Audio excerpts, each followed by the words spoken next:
Good evening, Source Nation, and welcome to Millennial Empowerment with your host, Destine Hicks.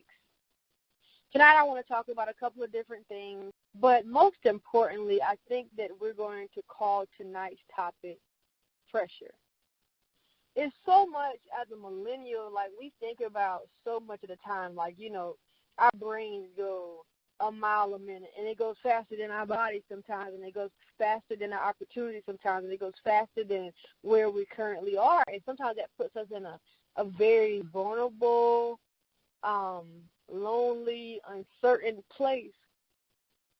And I'm speaking from experience because I know for a fact that sometimes we get very adamant about having it all together. And in reality, we don't really need to have it all together at 20, 21, 22, 23, 24 even. And we can't put a cap on when we're going to have it together because I don't think nobody has the master key to this thing called life. I personally feel like we're all in this thing, bumping into each other, running into each other, trying to somehow form a plan. And the thing is that sometimes certain plans aren't for us to come up with. It's good for us to know where we're going. It's good for us to know what we want to do. It's good to know how we need to get there. It's good to go ahead and apply for a school and not just hope for the school to just call you randomly one day. Though it may happen like that for you, but you have to have some sense of plan. But you don't have to have all the plans, if that makes sense. And see, sometimes that messes all of us overthinkers up, And so I was telling one of my friends today, I said, you know what, it's so overwhelming. And the weight of being overwhelmed is ridiculous. It's out of pocket. It makes you just agitated. It makes you aggravated. It makes you not want to deal with a lot of things. It just makes you just want to just back up. And you're just like, I don't even know what I'm doing at this point. I don't know if I'm doing good. I don't know if I'm doing bad. I'm just trying to make my way on through. And don't get me wrong, the logic is perfect because it's ridiculous sometimes how much pressure life can hit you. And then people will be like, well, when I was your age, I could run circles around y'all. We deal with things differently. We deal with opportunities differently. We deal with the fear of if we were to do something, make the next move, and it was a wrong move, how would somebody perceive us? Would they look at us and be like, dang, that person, they wasn't doing too well. Why did they just stop doing that job like that no more? Why did they quit that job and they didn't even have another job? But I want to encourage you. I'm not telling nobody to go quit their job or, just stop right now in life and be like, I'm just going to be in tune with myself.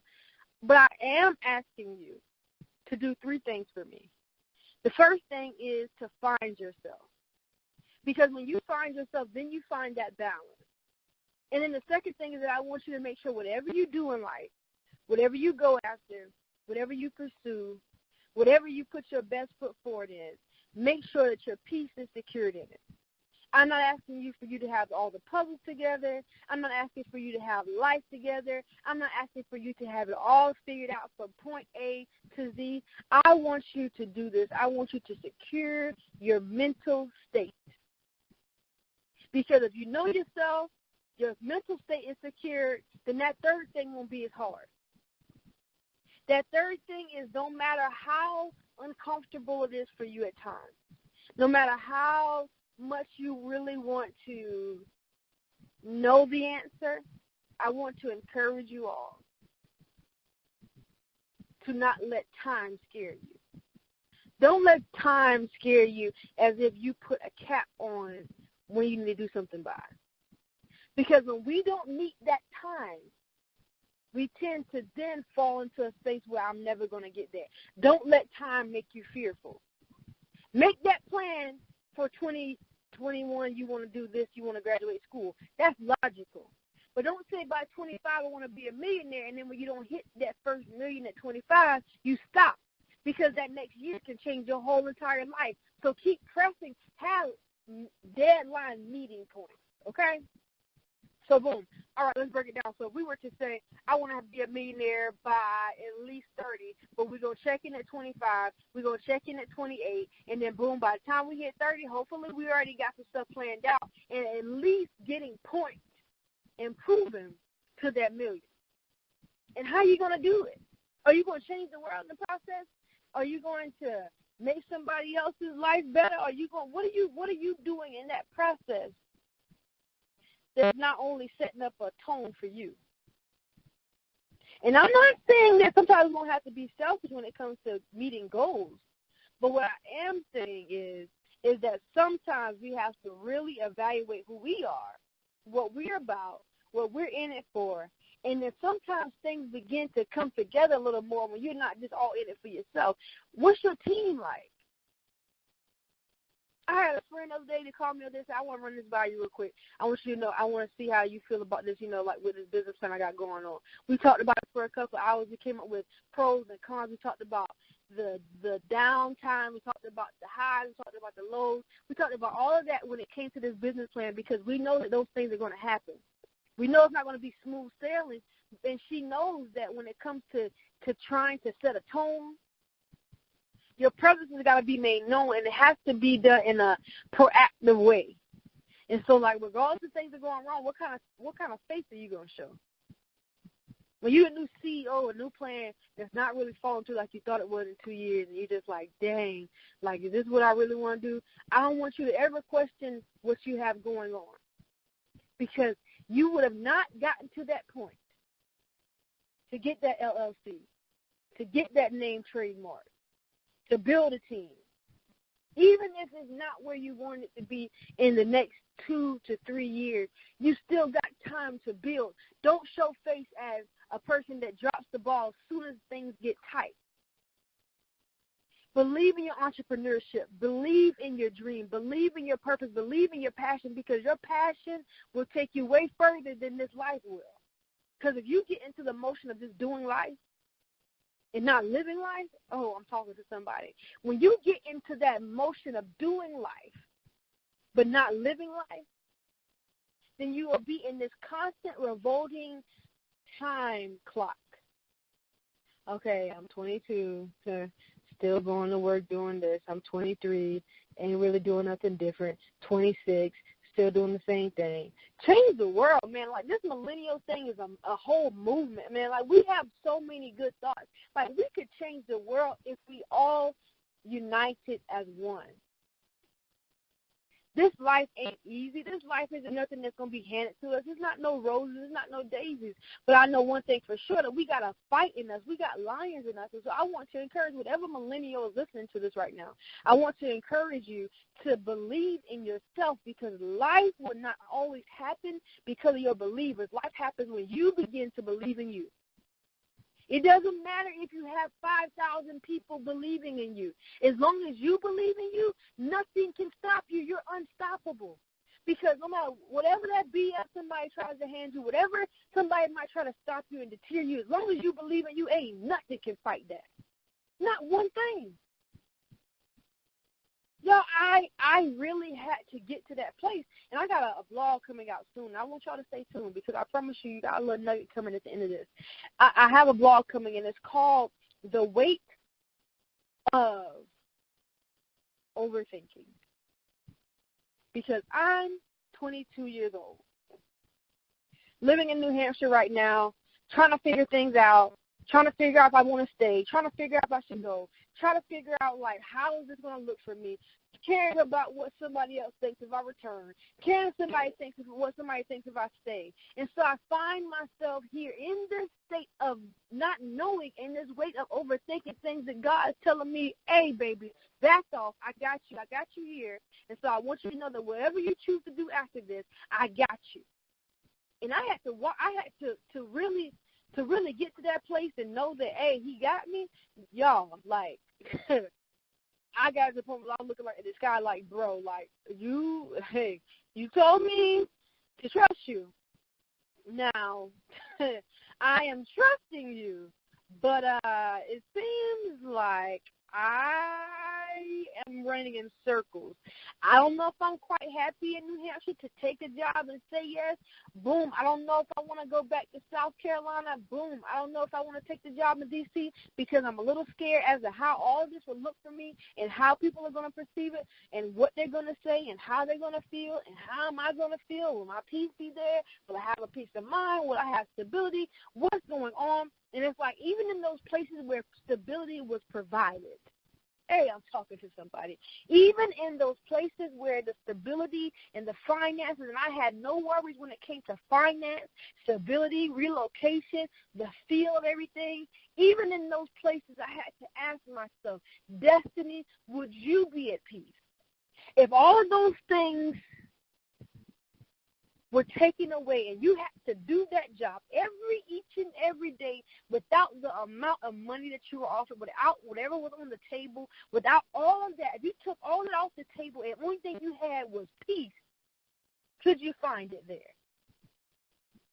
Yo, that thing had me so shook up in the room. I was like, yo, like, I'm a recent college grad. Should I be worried about peace or should I be talking about bag security? Like, y'all playing with me. My expensive lifestyle won't fit some of the stuff that God is like, maybe you should do that. I'm like, nah, but where I'm at, I can, like, live I like expensive stuff. Jesus, like, are we here? I don't think you really understand it. But God was like, hey, girl, which one's more important? Do you want to be happy? Whew. I'm talking to somebody. Do you want to be at peace? Would you rather trade your happiness for the money in the world? Would you be able to trade your joy for an offer?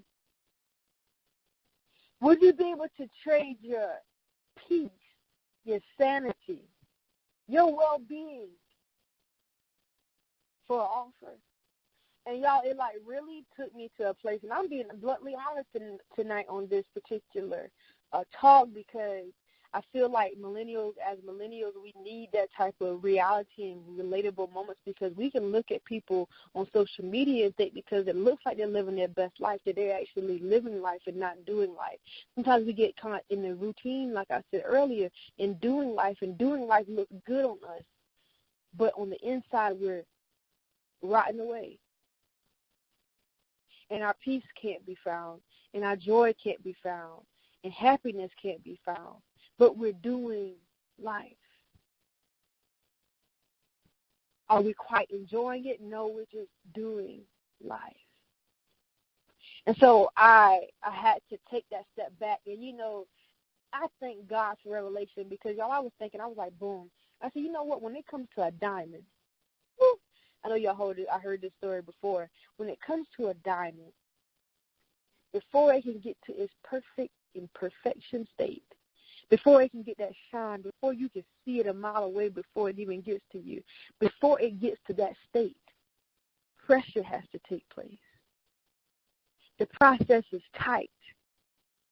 It's overwhelming. It's a weight that has to be on for a certain amount of time before it can get to its purest state of sales, its purest state of importance. It's the way that it's about to make money. It has to go through that pressure.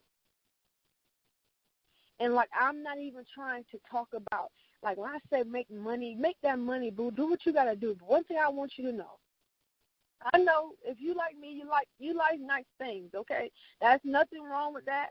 You like to live your best life. I'm doggone sure going to live my best life. But you know what? I'm going to do that when I have my peace secured and all that. Because I know this life isn't going to pan me out and give me all 10 things I need on my list. But I know one thing that has to be a given, and one of the things that's not my negotiable, I ain't negotiating my peace. I ain't negotiating my sanity. I ain't negotiating my happiness. I ain't negotiating nothing that contains to my mental being. And I promise you, once you get to that place, you might find yourself in a place where you're like, dang, like, any of y'all gonna make me sing? Like, I ain't really trying to live this life forever, I got my peace, but my bank account looking a little, chase your dreams, chase your passions. I promise you it won't end you in the wrong route. Y'all, like the greatest people that I look up to.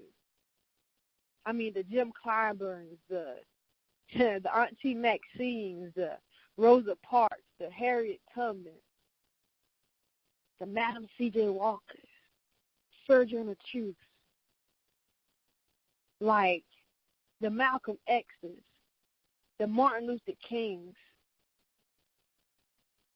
the President Barack Obama, Michelle Obama, the Beyoncés, the Jay-Z's, the people that's, all the people that's locally living their best life. Man, I got professors, man, that stay on my behind 24/7. I ain't even in college no more. Like, that's the type of, that's how much heat that I got on me when it comes to the pressure, like, and I need that.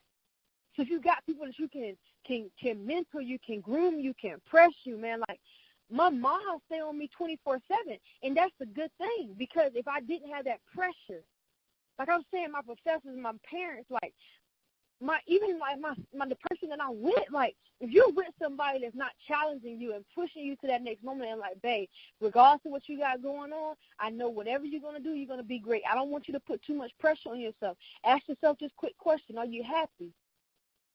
Even if that means you're not happy with me. See, y'all, I thought I was going to shift this conversation somewhere totally different, right? So we talked about pressure. We're not only talking about career. So we already dealt with that career thing. Choose what makes you happy. Choose what gives you peace. Choose what gives you sanity. Choose what you can do in that moment to strive and not be set behind because of your pressure in your mind, okay? So that's already there in that career aspect of things. I don't want you guys as millennials to choose a job just to do the job. I want you to choose a career so you can live that career. I'm talking to somebody right now. I don't want you to be left behind, stuck doing a routine of a job that you never even liked, when your passion is dying for you to just invest in me, to keep pressing in me, to keep investing your mental state, everything that you can to put in that passion. Y'all, you know your whole life can change in 6 months if you grind your behind off when it comes to your passion. I don't care if you want to go ahead and get that nonprofit. Grind your behind off. And even when those 6 months happen and your life changes and you got that LLC, and you got that bank account, and you got donors, and you got grants, and you got a grant writing person, and you got a team, I still want you to understand that you got to go as hard on your first day as you did on your worst day. Okay? Because your worst day is going to make you tight. It's going to make you a little hot. It's going to make you a little like, dang, like y'all need to back up. But I want you to know, if you go as hard as you did on that first day, when you knew that when you signed that paper and your name was attached to that thing, that you was going to make that thing great. Y'all know that you can't flourish if you don't nourish. So if you invest in that thing, if you put something in that thing, that's like a bank account. If you don't deposit, hey, glory. If you don't deposit anything, where you going to withdraw, bro? You can't withdraw a thing unless you deposit something. So I want to encourage somebody with that message that when it comes to your career, know that you got to put something in. A job is cool to do while you're making your way through college, or you're making your way through grad school, or you're trying to get through law school, you're trying to get through med school, or you're trying to get through psychology school, or you're trying to get through pharmacy school, or you're trying to get through speech language pathology school, or, I got to shout out my SLPs because a lot of my friends are SLPs, unless you're trying to get through engineering school, or whatever it is that you're trying to do. And, I got to call out all the ones because, when it comes to millennial empowerment, I'm also talking about that black empowerment, but that's a whole other topic for another day, okay?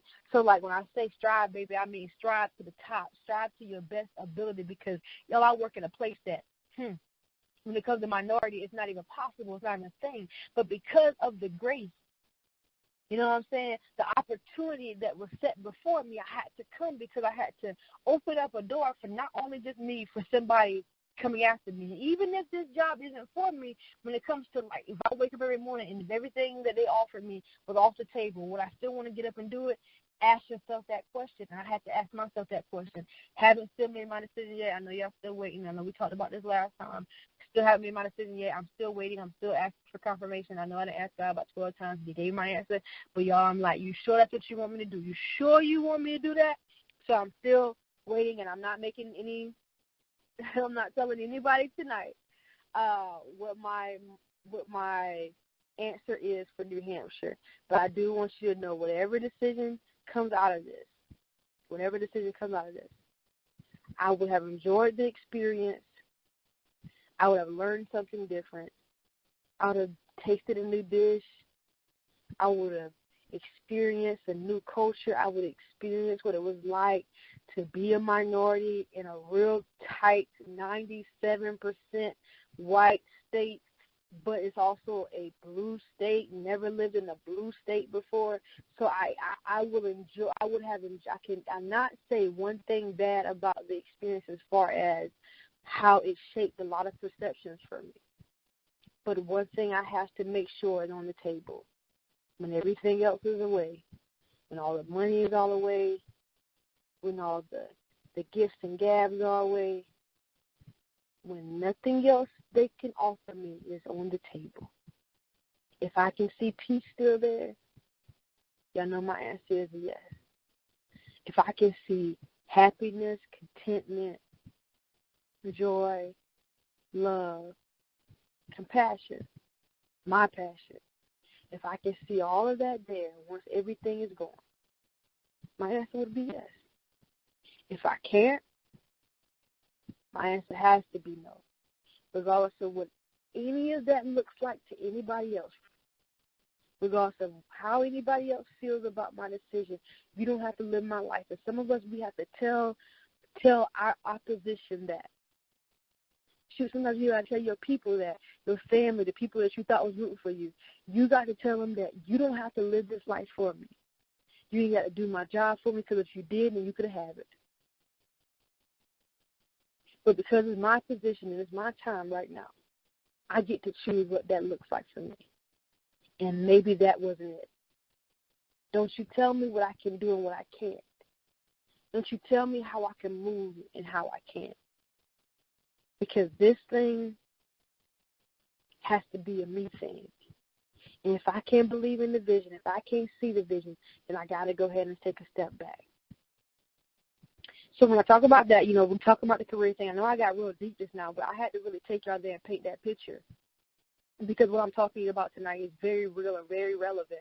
And as recent college grads, as people that are still in school, as whatever millennial state you're in right now, it's hard. The pressure is deep. While you're in college, they're asking you what you're going to do after college. You get out to college, they're like, okay, you got a job, so how are you going to benefit yourself in that job? Where do you see yourself in the next 10 years? How do you feel about this? Blah, blah, blah, blah, blah. Take your time. Don't rush into nothing that you're not ready for. Okay? Don't rush into nothing that you're not ready for. Plan accordingly. But don't plan to hurt yourself. When it comes to hurting yourself, I'm talking about when you put caps on yourself and time spans and deadlines on yourself, and you don't give yourself time to breathe. There's too many young folks out here dying from that kind of stuff, man. There's too many young folks out here committing suicide and battling depression and popping pills, trying to fight off demons that they have no type of idea how else they need to deal with it. So the only way they can do it is the drug infestation problem. I mean, up here dealing with like the fact that like people strung out on opium and people strung out on heroin, like, and it ain't people that look like me that's dealing with this drug problem. So like the shift of things change when you travel.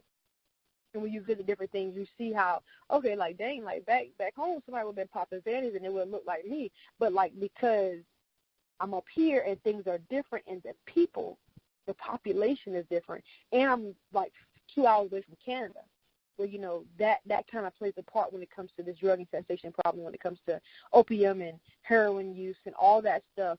You look at it like, okay, dang, okay. So I want y'all to notice, like, this, people deal with real problems and they fight with their problems totally different from you, regardless if they look like you or if they don't. So let's not be judgmental. Let's not throw shade, but let's also make awareness of.